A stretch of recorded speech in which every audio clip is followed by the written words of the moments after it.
Hello everyone, it's Brian with the Cost of Crypto. This week I'm talking legislative gray space. I'm going to expand into that as I get into it. But as we're looking at legislation and laws defining Bitcoin the asset, Bitcoin the money, Bitcoin the monetary network, and all the hoopla around that, there's some points that came up over the past week that I think are relevant and worth sharing. So let's get started.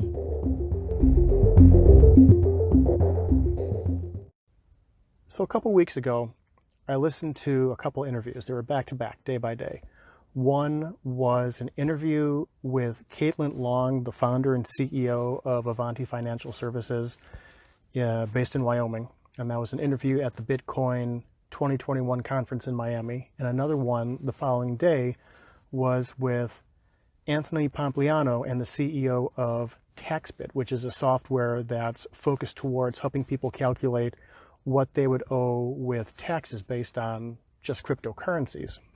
And what I got from this was a picture regarding what I call the legislative gray space. The way I could describe that gray space is, imagine on one side you have the old world, the financial world, our current financial system, and on the other side you have the new world, the world of decentralized networks and cryptocurrencies. And that space in between is all the regulation that governs usage, taxes, definition within legal parameters, tax laws, the whole nine yards. The interview with Caitlin Long I found very relevant. Caitlin Long was involved with a lot of the legislation that the state of Wyoming in the United States crafted that is very blockchain and very cryptocurrency industry friendly, very nurturing. It takes in a lot of consideration for the decentralized nature of a lot of these networks, and also allows a lot of leeway for people to innovate and try new things and not being restricted in their activities in the way that, say, the New York Bybit law would do so.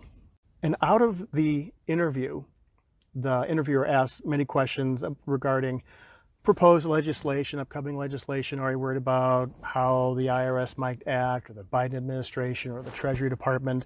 Through the whole thing, there wasn't a bit of concern or worry about what was shaping up, which for me, with the level of knowledge and awareness that I have of what's going on in the corridors of power, that will have benefits in the full scope of. I took a cue from her calm and took that to mean, whatever's coming down the pipeline, we don't have to worry too much. It's not going to be the end of the world. And there are people who are actually crafting legislation, whether they're proponents or opponents. The new world in the very decentralized sense, and in the old world in the very centralized and structured world of finance. And as this interview was going on, how cryptocurrencies are utilized both in one of the points that Caitlin Long made regarding the assets in the space, similar to, say, like 2017, but it's more akin to what was called in the United States the free banking or the wildcat era. And that was a period of time from the 1830s until the 1850s, 60s, where she referenced how we're still in sort of a not really as much of a Wild West type of environment where there's very little rules and regulations. The rules and regulations that banks were governed by varied by state to state within the United States. So one state might have lower reserve requirements than another state. One state might have more disclosure requirements than another state. And this patchwork of laws and rules and regulations allowed for disingenuous actors to basically run scams on other people, unsuspecting people. It allowed for people to make unnecessary risks or take risks that in a different type of environment with different rules, they may not otherwise take. It wasn't until the Banking Act of 1863 that a national standard for reserve requirements, reporting, other laws and details that govern the operation of banks was applied. So you had a universal standard. The same thing applies with cryptocurrency. And this kind of leads me into the second interview. The second interview, which I listened to the following day, was the interview between Anthony Pompliano and the CEO of TaxBit. And it wasn't so much the content of the interview, but it was the comments in the YouTube page that drew my attention. A lot of people in there spoke with a voice of either derision, because apparently TaxBit has a contract for the IRS to use their software and services for the calculation and verification of currency trades, buying and selling, and as far as it is applicable towards tax law and tax enforcement. And a lot of people said, "How dare you sell out to this evil entity? How dare you do this? I will never use your service."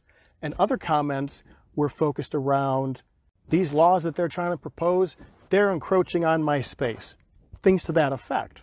And when I took their comments and the perspective and the energy of where they were coming from, and I juxtaposed that against what Caitlin Long was saying and her demeanor and calm, it made me realize that there is a very large gray space between the old world of finance and the monetary system and the new decentralized world and cryptocurrencies.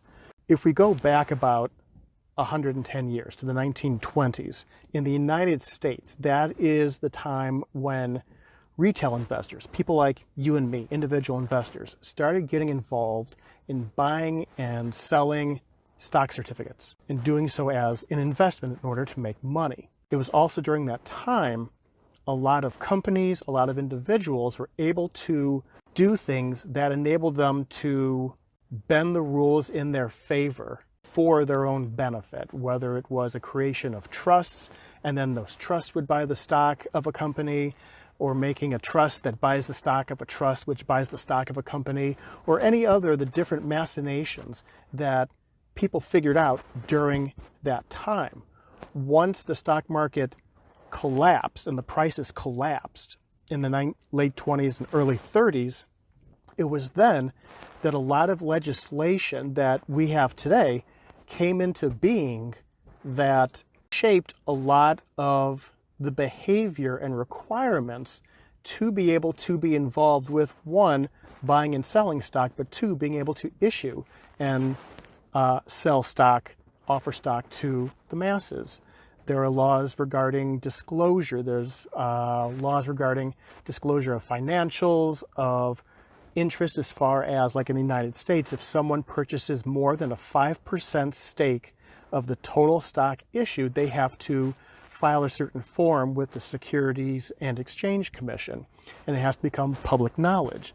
And so there's a lot of the rules we have in place today are so that people, the intent is that people can educate themselves and be better informed by having that information available, so you know that a company is at least less likely to be up to some sort of funny business, or that you won't have a replication of the different schemes that people came up with to try and siphon more money into their own pockets during the 1920s. The same thing applied with the National Banking Act of 1863. By applying a universal standard, it allowed for a little bit better transparency, more uniform laws and rules, and also to try and prevent people from doing the same, coming up with schemes and machinations to siphon money into their own pockets at the cost of everyone else. But before I go on, I want to take a brief pause with a word from our sponsor.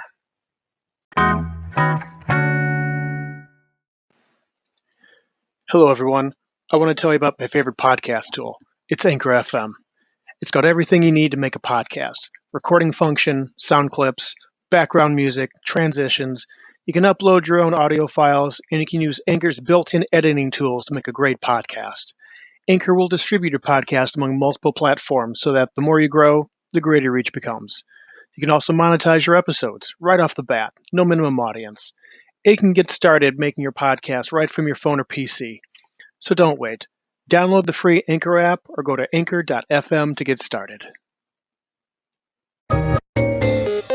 Caitlin Long also mentioned that a lot of those laws and rules that were made in that bill during that time were laws and rules that we live with today. Same thing goes with that example I just gave you with the stock market and a lot of the laws with disclosure.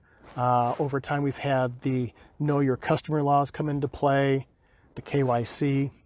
And where we stand right now is that with the gray space, whenever a lot of people who are very deeply into the decentralized new world, there's often an overreaction where if there's a piece of legislation being proposed and we read about it or read what it needs to do, like say it would create KYC requirements for whatever, particular trading platform or exchange in a certain country or certain jurisdiction, you're encroaching on me. When really, if you were looking on this on the board, it's not really that far of an extension, and it's not a be-all, end-all piece of legislation. There's a lot of room where both sides, over the upcoming 5, 10, 15 years, of when that space gets filled in, the rules will come into play. Because right now, if you take it as an example, stock market and all of its financial actors in the 1920s versus today. 1920s, you've got some black lines going back and forth, filling in the space as far as legislation that how the world, the monetary system and the world of finance and governance extended into the space of all the players in the stock market and companies that dictate behavior and guidelines and whatnot. Today, there's so many rules that came about through refinement, through new circumstances, through new trading instruments. It's almost a solid black blotch. There's slashes of white in there for little places that don't apply or don't have, or that have a negligible effect, and it's not worth going through all the effort of creating some sort of rule or regulation for. With the crypto space, it's still like the wildcatting days. It's still like the 1920s, where cryptocurrencies, I think, can be broken down into 3 energy vectors. You have, using Bitcoin as the example, Bitcoin, the network. This is the software, this is the code, this is the computer network that everything runs on, the blockchain ledger and all transactions. That can never be regulated. It's a decentralized computer network. And it was declared in the United States, I'm trying to remember this, I think this had to do with email and the encryption service, PGP, pretty good, I think it stood for pretty good protection, that code is considered free speech. So in that sense, you can't legally censor the Bitcoin network.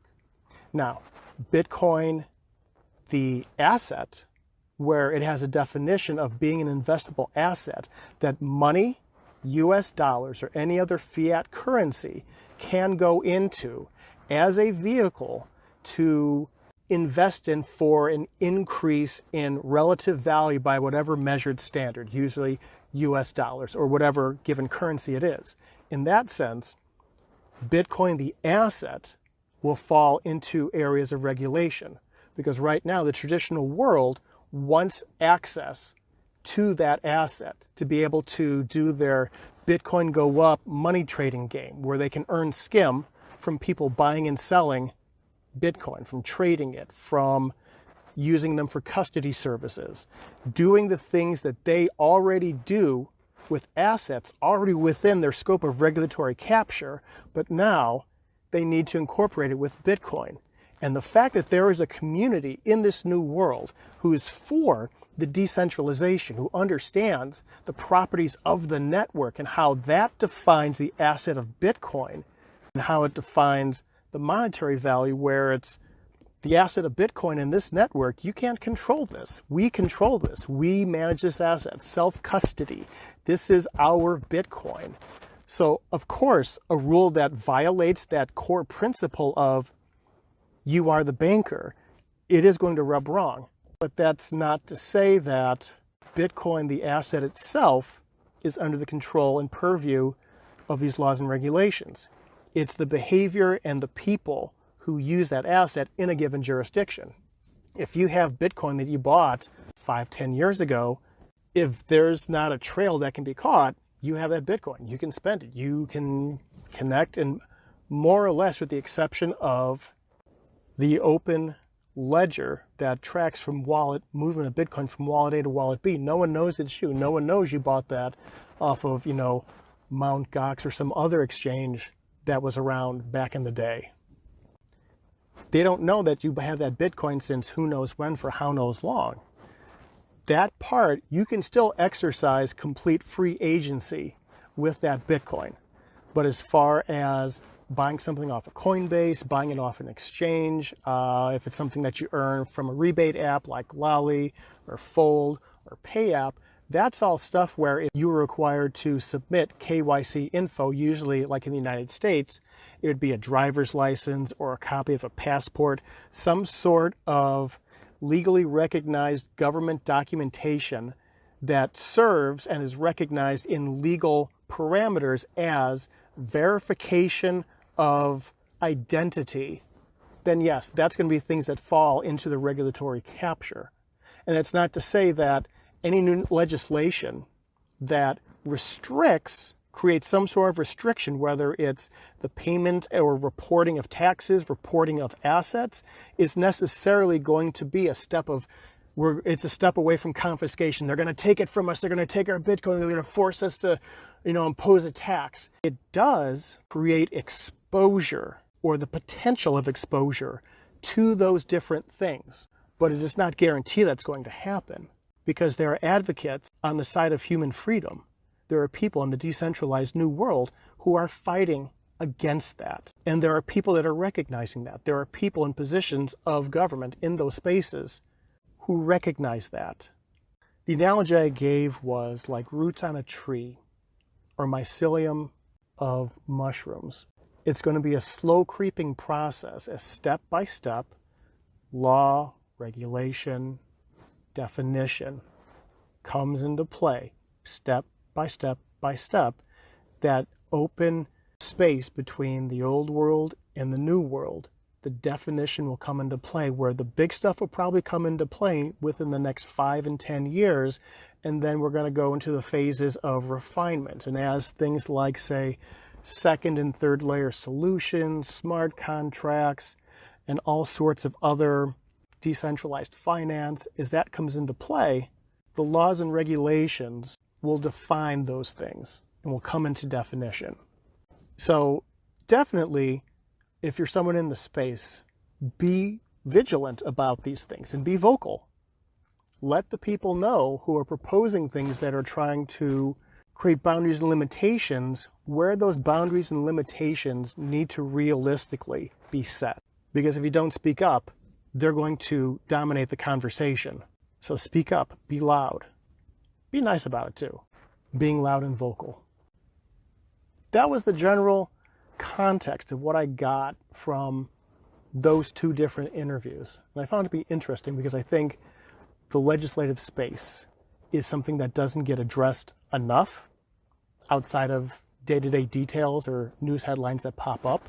And I think that the reaction of a lot of people shows there is a lot of room for maturation and perspective that we have to grow into to be able to help define the space, but also realize there will be give and take by both sides, where the old centralized side is going to allow room for the decentralized nature of networks, and the decentralized side has to understand that in some vectors, there's going to be that regulatory capture. There's going to be boundaries to these open networks. So it's not going to be a perfectly open nirvana, but at the same time, too, there are going to be rules in place that, say with like ICOs, that define some of the characteristics of how these things can be presented.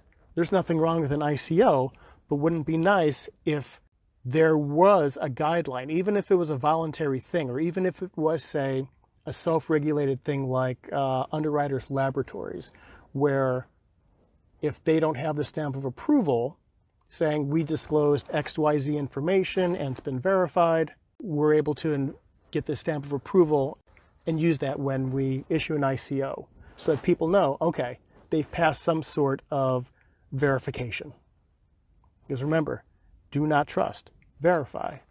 And if the space is not going to be defining it ourselves, which I think we should in some way, shape, or form, then it's going to be the centralized entities. And we know where that goes. The centralized entities, people can manipulate the rules there. But if we're doing it ourselves, where there's some sort of decentralized manner or some sort of consensus mechanism that can be used to verify this stuff, we'll be that much better off for it, because then it's a case of the rules apply for all and no one.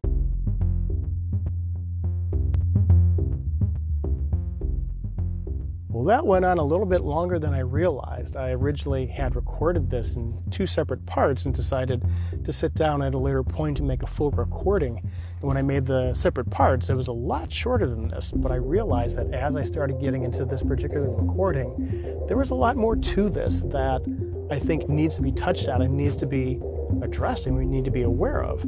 So, good out of that. This one was fun to go into. And as usual, you can follow along at The Cost of Crypto on Anchorfm and the numerous other podcast platforms. And you can follow along on the main page, tinycryptoblog.com. We're also on all the social media sites and video platforms listed in the show notes. With that, be well, everyone. Talk to you soon.